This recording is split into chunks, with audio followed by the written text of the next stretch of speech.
আচ্ছা, সবার প্রথমে আমরা যে বিষয়টা সম্পর্কে জানবো সেটা হলো ট্রান্সক্রিপ্টোমিক্স।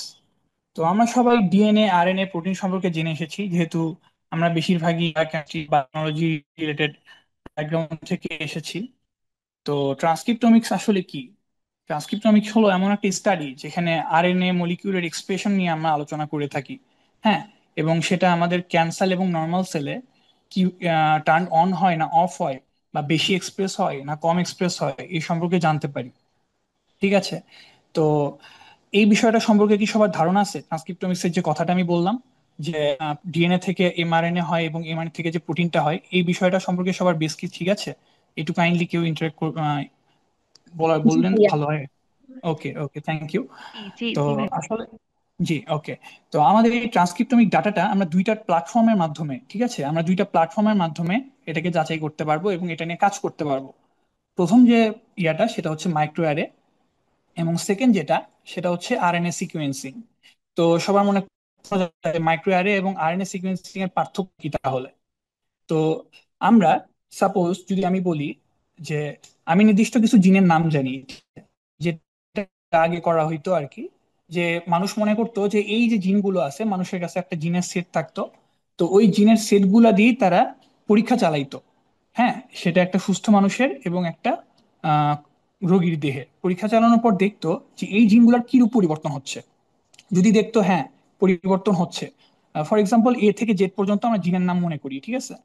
তো এ থেকে জেড পর্যন্ত যদি আমরা মনে করি, তাহলে সুস্থ মানুষের দেহে যদি এ থেকে জেড পর্যন্ত থাকে এবং রোগীর দেহ এ থেকে জেড পর্যন্ত থাকে, দেখা যাবে যে রোগীর দেহে বি অথবা ডি একটু বেশি এক্সপ্রেস হয়ে গেছে, এক্স অথবা ওয়াই একটু কম এক্সপ্রেস হয়েছে। তো এই যে বেশি হওয়াকে বলা হয় আপ রেগুলেটেড জিন, এবং কম এক্সপ্রেস হওয়াকে বলা হয় ডাউন রেগুলেটেড জিন। এই এতটুকু যে কথাটা বললাম, এটা কি আপনারা বুঝছেন, বা কারো কোশ্চেন আছে? ইয়েস, বুঝেছি। ওকে ওকে। তো এইখানে এটা হচ্ছে মাইক্রো অ্যারে, যেখানে আমরা রোগীর এবং যে সুস্থ থাকবে তাদের মধ্যেকার যে জিনটা, এটাকে কম্পেয়ার করা হয়। কম্পেয়ার করে দেখা হয় যে কারটা বেশি এক্সপ্রেস হয়েছে বা কম হয়েছে। বাট আরএনএ সিকুয়েন্সিং এর ক্ষেত্রে একটু আলাদা। ওইটার ক্ষেত্রে মাইক্রো অ্যারেতে আমাদের কি ছিল, যে আমরা নন জিন মানে এ থেকে জেড পর্যন্ত জিনের নাম আমরা জানি, এবং সেই কয়টার উপরই আমরা করতেছি। কিন্তু মানুষের দেহে কিন্তু খালি এ থেকে জেড পর্যন্ত জিন নাই, মানুষের দেহে অনেক অনেক জিন আছে, তাই তো? অন্যান্য জিনও যে হচ্ছে কিনা, চেঞ্জ হচ্ছে কিনা, সেটা কিন্তু আমরা মাইক্রো অ্যারেতে জানতে পারতেছি না। কারণ মাইক্রো অ্যারেতে কি হয়, আমার যতটুকু আমি যে জিনটা জানি সেটার একটা প্রোব তৈরি করে রাখি, এবং তার উপর ডিপেন্ড করে আমরা দেখতে পারি যে সেটাতে কি, এবং এটা নিয়ে আমরা বিস্তারিত জানবো সামনেই। তো আরএনএ সিকোয়েন্সিং এ কি হয়, মানুষের দেহে বা যে অর্গানিজম নিয়ে আমরা কাজ করব, তার দেহের প্রতিটা জিন নিয়ে কাজ করা হয়, প্রতিটা জিন, এবং প্রতিটা জিনের উপর পরীক্ষা করে দেখা হয় যে কার জিন কতটা চেঞ্জ হয়েছে। এবং দেখা যায় যে এখানে আমরা অনেক ধরনের চেঞ্জই দেখতে পাই। কারোটা অনেক বেশি চেঞ্জ হয়ে গেছে। আমরা কিন্তু এটাও জানি যে হ্যাঁ, সুস্থ মানুষের দেহেও কিছু কিছু চেঞ্জ হয়, কিন্তু ওটা সিগনিফিকেন্ট না হতেই পারে। তো এই সিগনিফিকেন্ট আমরা কিভাবে বুঝবো, সেটা আমরা সামনে জানতে পারবো। বাট এই আরএনএ সিকোয়েন্স পার্থক্যটা কি কেউ বুঝতে পেরেছেন?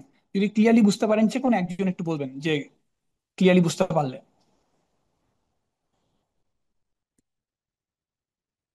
আচ্ছা, কেউ হয়তো নিজে থেকে বলবে না, আমি বলি অনামিকা আপু, আপনি কি বলতে পারবেন যে যেটা বললাম মাইক্রো অ্যারে এবং আরএনএ সিকোয়েন্সিং এর মেইন পার্থক্যটা?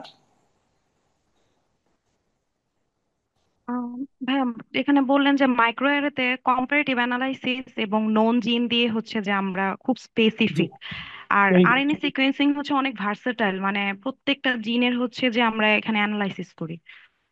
হ্যাঁ, করে কম্পেয়ার, এখানে কম্পেয়ারই করতেছি কিন্তু প্রতিটা জিনেরই করতেছি। হ্যাঁ, তো এইটাই হচ্ছে আমাদের মেইন পার্থক্যটা, যে মাইক্রো অ্যারে এবং আরএনএ সিকোয়েন্সিং।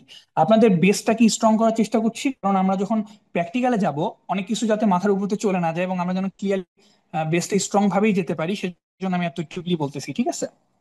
ওকে। নেক্সটে যদি যাই আমরা, এই যে ডিএনএ মাইক্রো অ্যারেটা আসলে কিভাবে হয়। তো এখানে দেখেন, ডান পাশে আছে আমাদের হেলদি সেল, ডান পাশে আছে আমাদের প্যাথোলজিক্যাল সেল। তো আমরা সেলটাকে ফার্স্টে কালেক্ট করব, তারপরে সেটাকে কালচার করব।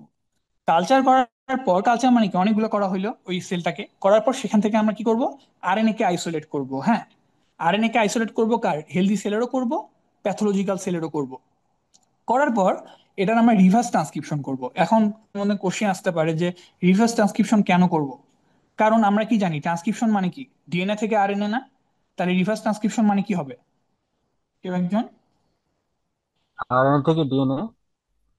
গুড। তাহলে আরএনএ থেকে ডিএনএ হবে। এখানে ডিএনএ করার একমাত্র উদ্দেশ্য, কারণ মাইক্রো আরএ করতে গেলে আপনার সিডিএনএ লাগবেই। হ্যাঁ, কমপ্লিমেন্টারি ডিএনএটাই লাগবে। সেজন্য আরএনএ থেকে ডিএনএ তৈরি করে নেওয়া হয়। তো এই জন্য দেখেন, হেলদি সেলেরও আমরা সিডিএনএ তৈরি করলাম, এবং প্যাথোলজিক্যাল সেলেরও আমরা সিডিএনএ তৈরি করলাম। করার পরে আমরা এই যে হেলদি সেলটা আছে না, এটাকে একটা সবুজ ফ্লুরোসেন্ট দিয়ে ডাই করে দিলাম, এবং প্যাথোলজিক্যাল আছে সেটাকে লাল কালারের ফ্লুরোসেন্ট দিয়ে ডাই করে দিলাম। হ্যাঁ। তো ডাই দেওয়ার ফলে কি হইতেছে, আমরা কিন্তু জানতে পারবো যখন আমরা এটাকে যে কোনটা আসলে প্যাথোলজিক্যাল, কোনটা আসলে হেলদি। এখন আমরা কি করব, এই দুইটা যে হেলদি আর যে ইয়াটা আছে আপনার প্যাথোলজিক্যাল আছে, এগুলোকে মিক্স করব। মিক্স করার পর এই যে হেলদি এবং প্যাথোলজিক্যালকে আপনার মিক্স করার পর, এই দুটাকে যখন মিক্স করলাম করে এরকম একটা ট্রেতে দিয়ে দিব। ঠিক আছে। দেওয়ার পর এই যে ট্রে আছে না, এই ট্রেনে আমি একটু আগে কি বলছিলাম, মাইক্রোওয়েভে আমাদের নন জিন থাকবে বলছিলাম না? তো এই নন জিনের প্রোব গুলো দেওয়া হয়। কারো আইডিয়া আছে প্রোব মানে কি, ডিএনএ প্রোব মানে? কারো কি আইডিয়া আছে, এনিওয়ান?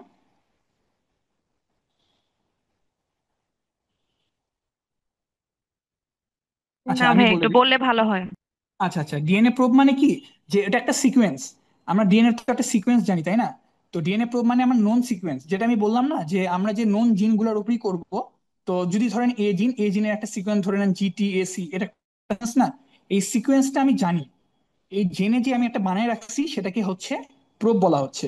এবং ওই জিনটা ওখানে রাখা হয় এই জন্যই যে কোনো ডিএনএ বাইন্ড করে, মানে ওটা একটা কমপ্লিমেন্টারি হিসেবে রাখা হয়, যে আমার নন জিনে এসে ওই যদি হেলদি সেল এবং প্যাথোলজিক্যাল সেলে যদি ওই জিনটা থাকে, ওই জিনটা এসে ওখানে বাইন্ড করবে। ঠিক আছে, এটা কি বুঝতে পারলেন কি বললাম? জি। নন ওকে। সিকোয়েন্স যেটা মানে বাইন্ড করার জন্য আগের থেকে জানা থাকতেছে। জানা থাকতেছে, হ্যাঁ, গুড। তো ওই জানা থাকার কারণে কি হচ্ছে, আমার ওই কোন জিনটা ওখানে বাইন্ড করবে সেটা তো আমি তার আগে থেকেই জানি। এখন এখানে আমি জানার কি দরকার, যে জিনটা কত বেশি এক্সপ্রেস হচ্ছে। এটাই তো মেইন কথা, তাই না? তো এইখানে আসে দেখি, যে এখানে দেখেন কোনোটা লাল কালার হয়ে যায়, কোনোটা হলুদ কালার হয়ে যায়, কোনোটা সবুজ কালার হয়ে গেছে, কোনোটা গ্রে কালার হয়ে গেছে। Sorry, sorry. ওকে। কোনোটা লাল কালার হয়ে গেছে, কোনোটা হলুদ, কোনোটা সবুজ, এবং কোনোটা গ্রে কালার হয়ে গেছে। তো এইটার হচ্ছে মেইন কারণ হচ্ছে, আহ এক সেকেন্ড, ডু নট অন করে দিই। ওকে, ঠিক আছে। তো এই লাল কালারটা আছে, তো আমরা কি দেখলাম যে রেড কালার যেটা আছে প্যাথোলজিক্যাল সেলের। তো এটা এটা আমরা কি জানি, যে রেড কালার প্যাথোলজিক্যাল জানি। তো এইখানে যে যে যে কালারটা লাল হয়েছে, এটা আমরা কি বুঝতে পারতেছি, যে এই জিনটার মধ্যে, মানে এইখানে যে জিনটা গেছে, সেটা শুধুমাত্র কি গেছে, প্যাথোলজিক্যাল সেলই গেছে, এবং সেটা সবচেয়ে বেশি এক্সপ্রেস হয়েছে। এইখানে একটা ব্যাপার আছে, এই যে লাল কালারটা আছে বা রেড কালার আছে, এইটা যত বেশি গাঢ় হবে আমরা বুঝতে পারবো সেটা তত বেশি এক্সপ্রেস হয়েছে। এই লাল কালারটা যত কম গাঢ় হবে তত বুঝতে পারবো আমরা কম এক্সপ্রেস হয়েছে। এখানে যে সবুজ কালারটা আছে, তার মানে আমরা কি বুঝতে পারতেছি, যে সবুজ কালারের যে জিনটা, সেই জিনটা এখানে আছে। এবং সেখানে বুঝতে পারতেছি যে এই জায়গাটাতে আপনার জিনের যে ইয়াটা গেছে, হেলদি সেলে যে আরএনএটা গেছে, সেটা হচ্ছে ওইখানে কানেক্ট হয়ে গেছে। এটাকে যদি ইজি ভাবে আপনাকে আরো বলতে চাই, তাহলে যদি বলি, সেকেন্ড।